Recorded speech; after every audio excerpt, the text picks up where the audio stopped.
Hi everyone. Today we will discuss about hypertension. आज हम लोग देखते हैं हाइपरटेंशन के बारे में। Hypertension means high blood pressure. Hypertension होता क्या है?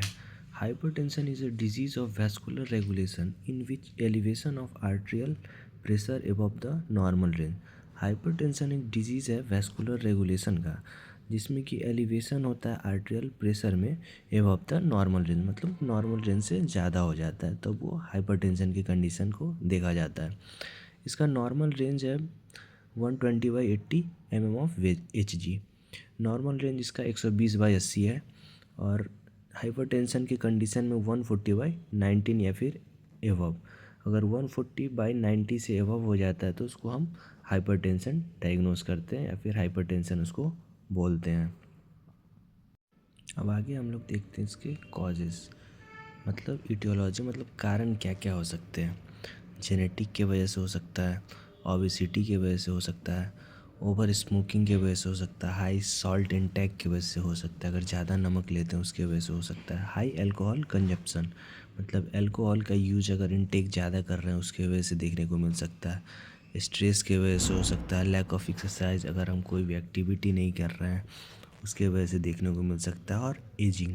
एजिंग मतलब ओवर एज के कारण ये देखने को मिल सकता है। अब आगे हम लोग देखेंगे इसके साइन एंड सिम्टम्स, मतलब लक्षण क्या क्या हो सकते हैं, क्लिनिकल मैनिफेस्टेशन इसको बोल सकते हैं। फेंटिंग देखने को मिल सकता है, नोज़िया, वोमिटिंग हो सकता है, इरेगुलर हार्ट बीट जो है वो इरेगुलर देखने को मिल सकता है, लो ब्लड प्रेशर देखने को मिल सकता है, और फटीग, थकान भी हो सकती है, और डीजीनेस भी हो सकता है। डीजीनेस मतलब चक्कर वगैरह भी देखने को मिल सकता है हाइपरटेंशन के कंडीशंस में। अब हम लोग देखेंगे इसके डायग्नोस्टिक एवेल्यूएशन, मतलब क्या क्या टेस्ट वगैरह करा सकते हैं हम हाइपरटेंशन को डायग्नोस करने के लिए। पहले तो हम हिस्ट्री कलेक्शन करेंगे, मतलब इसमें हम पेशेंट का identification data, family history, present past medical history देखेंगे।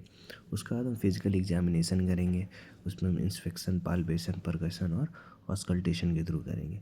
बाय मेजरिंग ब्लड प्रेशर को मेज़र करके करेंगे। उसके बाद यूरिन टेस्ट भी इसमें कर सकते हैं, और हम चेस्ट एक्सरे वगैरह भी करा सकते हैं, और ब्लड टेस्ट भी इसमें हम करा सकते हैं।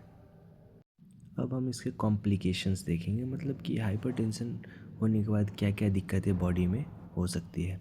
हार्ट डिजीज़ देखने को मिलेगा, रीनल फेलियर का कंडीशन देखने को मिलेगा, या फिर सेरिब्रल हैमरेज देखने को मिलेगा, और एंजाइना पेक्टोरिस देखने को मिलेगा, मतलब चेस्ट पेन देखने को मिल सकता है। अब हम देखेंगे इसके मैनेजमेंट। पहले देखेंगे इसमें हम मेडिकल मैनेजमेंट। फर्स्ट हमारा beta blockers, vasoconstrictions in blood vessels, ये ब्लड वेसल्स में वैसोकॉन्स्ट्रिक्शंस का काम कराता है। एग्जाम्पल है हमारा एटिनोलॉल।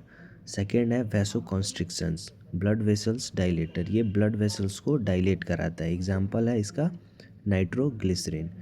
थर्ड है इसके बाद calcium channel blockers, decrease O2 demand in heart में O2 डिमांड को डिक्रीज़ करता है।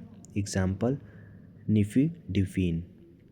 फोर्थ हमारा diuretics, increase frequency of urine की फ्रीक्वेंसी को इंक्रीज़ करता है, और मेडिसिन का नाम है इसका एग्जाम्पल फ्यूरोजोमाइड। अब हम इसमें देखेंगे नर्सिंग मैनेजमेंट, जिसमें हम करेंगे monitor blood pressure regularly, blood pressure को हम रेगुलर मॉनिटर करेंगे।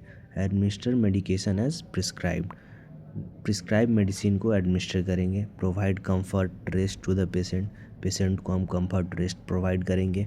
Give Fowler's position if patient feels dyspnoea, अगर पेशेंट को अगर ब्रीदिंग डिफ़िकल्टी हो रहा है तो उसको हम फाउलर पोजीशन प्रोवाइड करेंगे। Avoid smoking and alcohol stress, smoking को अवॉइड करेंगे और एल्कोहल को अवॉइड करेंगे, और स्ट्रेस को कम लेने के लिए बोलेंगे। Instruct to exercise and daily morning walk, exercise करने के लिए उसको मोटिवेट करेंगे, डेली मॉर्निंग वॉक करने के लिए उसको हम पेशेंट को एडवाइस देंगे। ये था हमारा आज का टॉपिक हाइपरटेंशन। वीडियो अच्छा लगे तो लाइक शेयर सब्सक्राइब करें। Thank you.